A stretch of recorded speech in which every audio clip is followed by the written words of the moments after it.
Yeah. So as I mentioned before, we didn't use any off-the-shelf platforms. We didn't use Ethereum or Hyperledger, anything like that. So we built ours from the ground up.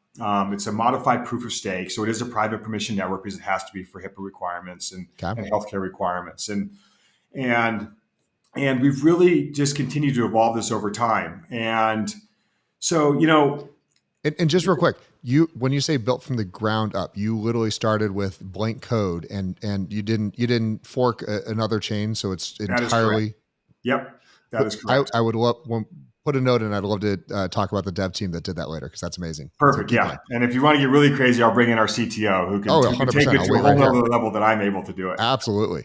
Um, and so, yeah, just we really wanted to kind of break the code on healthcare data. And that's why we didn't feel like there was any fork, anything we could do to really suffice the requirements of where we're seeing the future of requirements and needs. And, it's interesting. So you talk Web 2, 2.5, 3.0, and the cool thing about, in our opinion, is 3.0 is kind of hits on our button about data ownership. And that's what we're really trying to push. We're trying to democratize data and put more power into the patient's hands about how their data is used and controlled. I mean, as there's many companies out there that are most of their monetization is based on reselling your data, whether it's Facebook and the social media marketplace, whether it's 23andMe who's selling all the omic data, and we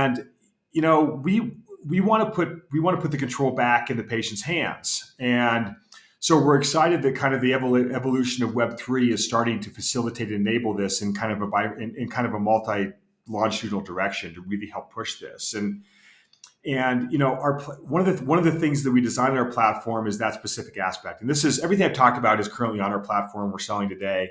This is one feature that's on our roadmap. But as we talked about before, healthcare data is extremely valuable. And especially for research purposes. And I mean, everybody from pharmas and governments want access to this data.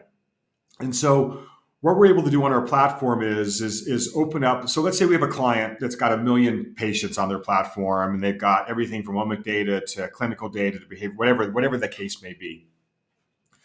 And let's say a pharma wants to do a research study on a new therapeutic. So they could they could look at the database and just get a high level query. It's like, hey, of a million patients, there are 20,000 that we would love to get access to of that data. Now, as long as those 20,000 patients have consented to the use of their data, because we have to follow all the guidelines, we can actually we will be able to do a monetization waterfall. So basically, any patient that their data gets touched for this research can be directly compensated for the use of their data.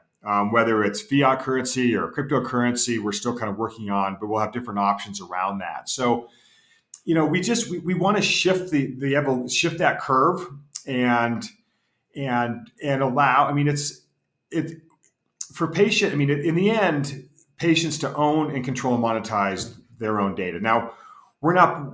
Our goal is not to build the applications to facilitate this. We're a back end, so we partner with companies that are doing this or partnering with the farmers that are doing this. But that's kind of the vision of Burst IQ.